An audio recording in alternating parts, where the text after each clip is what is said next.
Okay. Well, let's get this show on the road, I guess.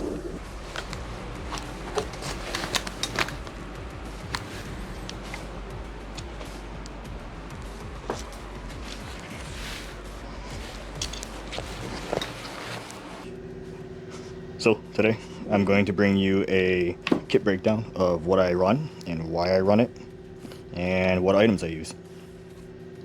As a disclaimer, I should say first, I've never been military, I'm not police, I've never been associated with anything like that, so understand this is just strictly for the use of airsoft.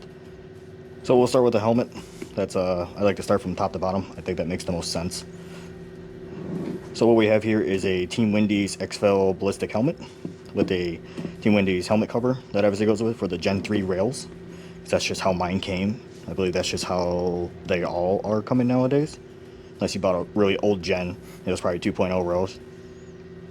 So from front to side, we'll go this way. I have a Repro G24 Wilcox mount.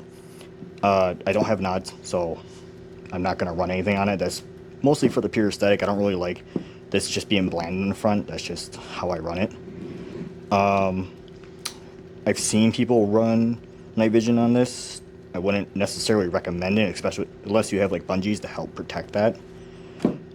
But yeah, just if you're running nods, you should have a real Wilcox by then. There should be no reason you should be running some type of Repro like I do.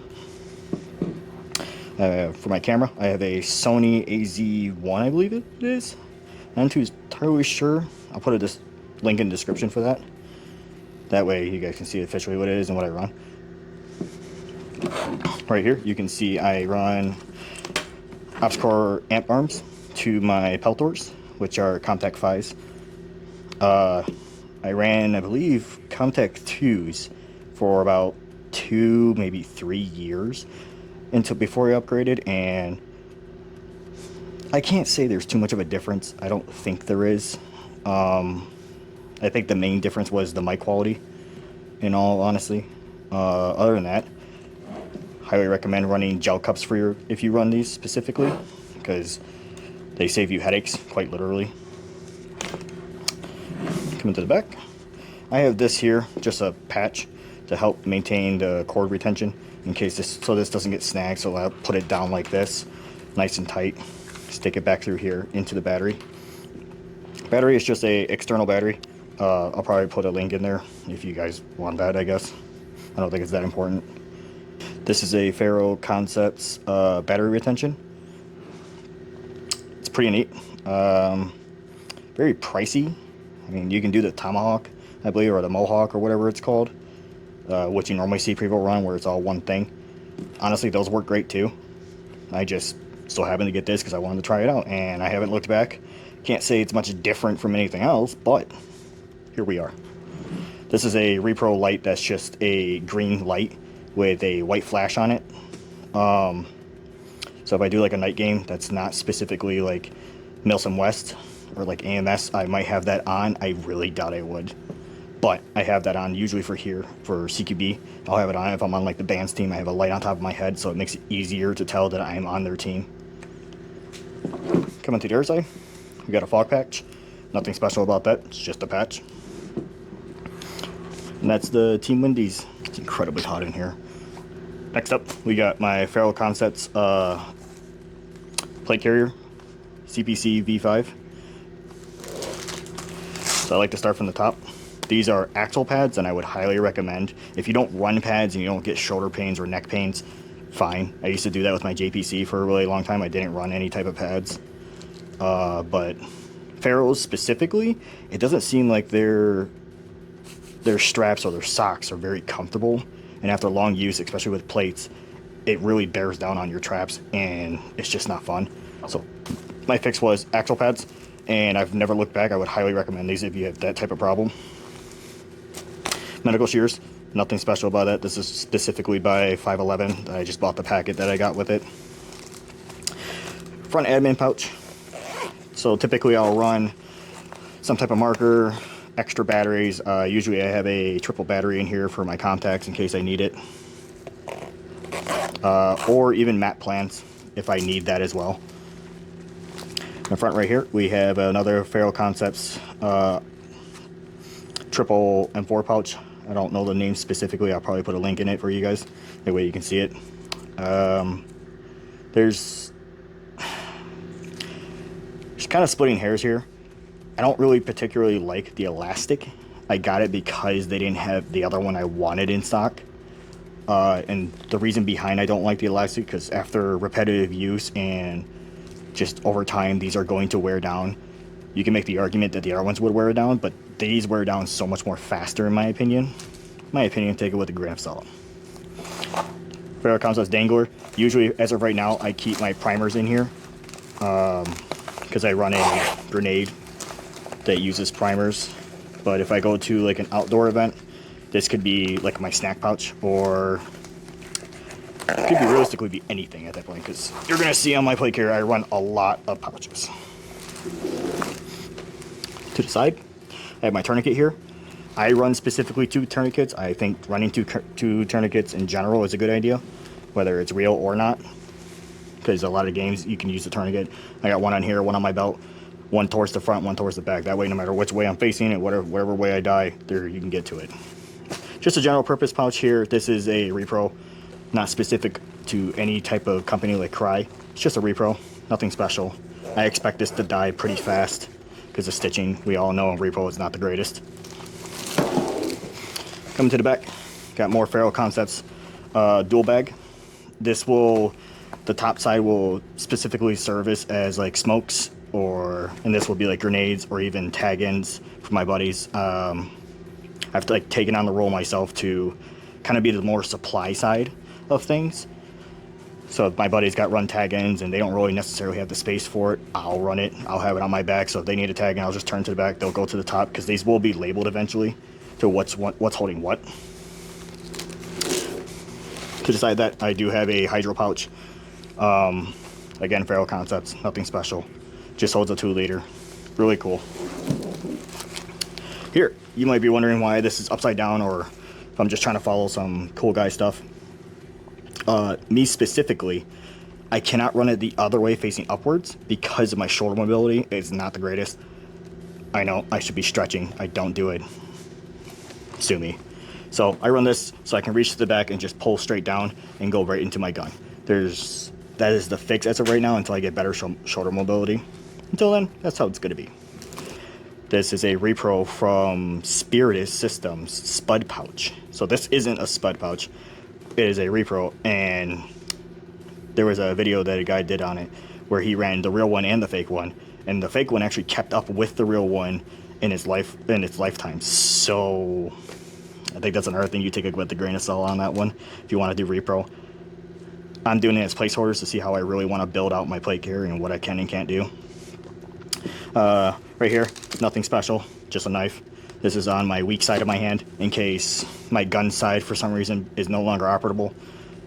This plays more into like the real side of things, because you obviously wouldn't just start stabbing people in Airsoft. Please don't do that, that's crazy.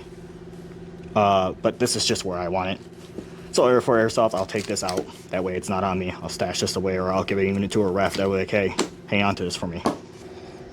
Dude, I'm starting to sweat so bad. So next up, I got my combat belt. This is by Ronin. I believe this is I don't know how well I'm going to pronounce it. I believe it's pronounced Shudo belt. I like the Task Force. I've seen that. I've seen some of my friends run it. So I'm going to eventually either upgrade to a Task Force, or I'm going to go to a Ferro Concepts belt. I'm not too sure which one. They're both relative in price, so it's just which one do I want at that point.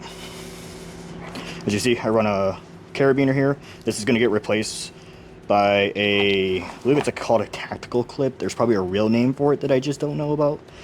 That'll mount into my belt, to hold my gloves, and to hold my chem lights over here.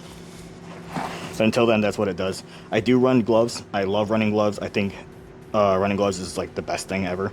This is Oakley specifically gloves. I can put a link into probably for every item on there. That way, in case you guys are asking what specific one I'm running, you'll see it in the description. Coming to this side for my weapon, I have a Glock 19X Repro Light, nothing special. This is a Safari Land that's made for a 17 with a TOR H1, I believe it's what it's called. So, but it works. It actually goes in, locks into place. So it works for my airsoft. Nothing special about this. This is a really cheap Amazon belt that I'm going to replace these for actual cobra buckle belts eventually when I get there. Who knows when. On the back I have a Blue Force Gear Trauma Pouch Now, I believe it's what it's called. That comes with all the medical supplies in there. There'll be a description of what's actually in there. That way you guys can see it instead of me just pulling it out, pointing out to each and every one that you probably don't want to really sit through and look at, you know. This is also a Blue Force hammock for your tourniquet. Like I said, I run on one towards the front, one towards the back. No matter which way I am, you can get to my tourniquet if that's how we do revives. Next up, Blue Force mini dump pouch. This is a love and hate relationship. This thing is awesome, and it also sucks. It's awesome in the fact that I can really stow this into my plate carrier and just not have it there. It's almost invisible at that point. And I think it's awesome. It's still easy. It works like a normal dump pouch. The downside to this is it's incredibly long, and where it sits, it's more towards like my hamstring. And any type of weight when you walk, since your hips naturally move side to side, this will swing back and forth and hit everybody, your dog, your cat, anything. So, grain of salt type deal. I would experiment with some other ones, unless this is what you want to go for. By all means, I'm still going to run it regardless, because I deal with it. I don't care. Coming over to my grenade pouch. These can fit EG67s, tag-in rounds, smoke grenades, TR, MR, E1s, E2s, E3s, I believe there is. This is my grenade that I told you that it takes a primer for. Tag-ins serve me really well. I like, sometimes because I'm dumb, I forget. I won't have it like that, and it'll just sit like that, but this is still secured by Velcro. So that's nice. These are an Iztac. Not too sure if I'm pronouncing that right. I'm just going to go with that. Iztac Shorty M4 pouch. I know there's like a lot of like, you should put your bullets to the front versus the back. It all depends. The way I was shown and when I grew up is what I believe I just found out today is called the beer can grip, where I grip it like this and I just put it in instead of doing this way. I also saw the video where versus beer can grip versus other grip. The other grip doesn't have that much stability when you grab it. It takes, if you miss the mag well and hit the side of your gun, most likely it's going to fall out of your hand because you only have so much purchase on this. Versus the beer can grip where I have all the purchase, even if I miss, it's not going to matter. So, to each their own preference. As long as you can reload quick, that doesn't matter. These run to the front because these are really skinny as it is, and you don't get a lot of purchase, so I do like doing it like that, where I can put it into my pistol. So that's just that for that reason. These are also Iztac, just regular pistol for my Glock 19X. Right now, I have a little retention right here that holds my Ken lights. I didn't want to use these because I feel like these break way too easily if they get snagged on anything. This way, I at least hold on to it. I have a white, red, and a blue, and a yellow. I know one of these look like they're orange, and I promise you it's not, but it's the way it looks. These are to mark rooms, or if we're doing a night vision game, because you can always rent night vision. If you run a night vision game, we can always crack one of these, throw it into a room to give us some type of, light for our night vision, because that amplifies it by, I've heard it could be a couple thousands, maybe 10,000s, I'm not too sure. I'm not in the night vision world, I don't know. And that's my belt setup. Next I want to talk about uniforms. I know a lot of people are going to be cry or die at this point for uniforms, and it depends on what you're doing. I think everything is very subjective on what you're doing, especially when it comes to airsoft, because it's make pretend, so who cares really?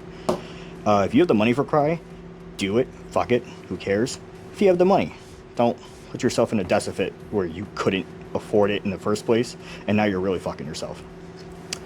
So I say that to take cry because of the stitching and its reputation. It's obviously good, we all know that. Now if you can't, you want more of like a middle ground, Flash Force Industry is pretty good. This is what the Ranger Green is Flash Force. I like this a lot. It has ripstop for like an extra, I think, 20 bucks. And then if you don't want to do that, because that's overseas, you typically got to do, so you got to wait a long time and pay overseas shipping, so that kind of sucks. If you don't want to do that, you can always get Emerson. I know people are probably like, why would you ever recommend Emerson? Well, in late years of Emerson, because they started out really bad, especially their gear, really bad stitching, where it just would rip on you in the slightest pull. Their uniform, though, has really held up, I should say.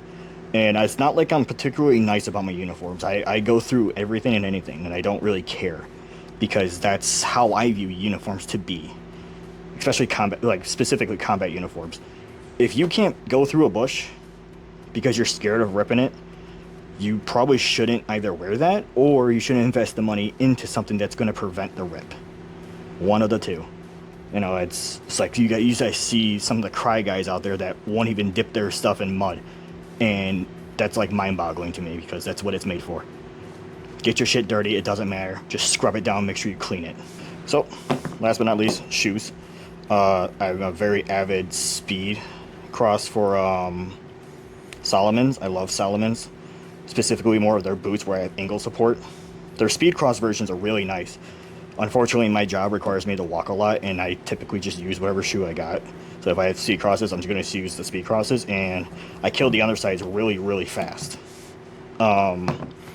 So if I want longevity, I usually go with these, which are Maryland's. I don't know what specific one it is, but these, I've had this for about 5 years, and I walk an average of 8 to 9 miles every day. That's through grass, cement, snow, rain, it doesn't matter. And these are still holding out. And it's odd, because even this right here is mesh, as you can see. And usually mesh things like rip really fast, especially through weather like that.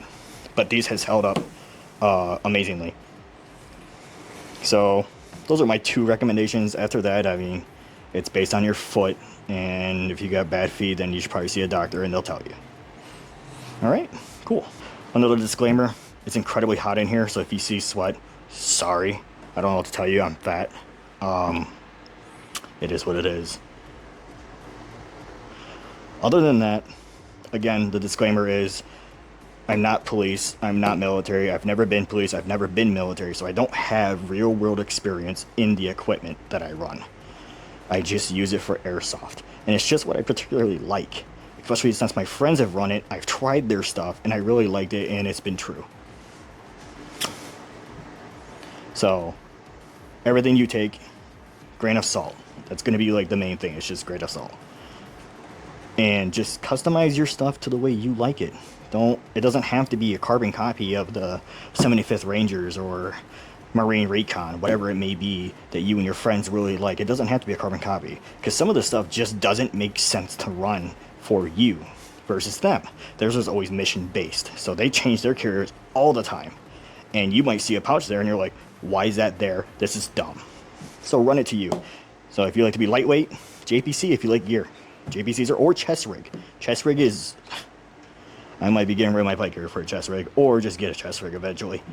I should. And that should be it.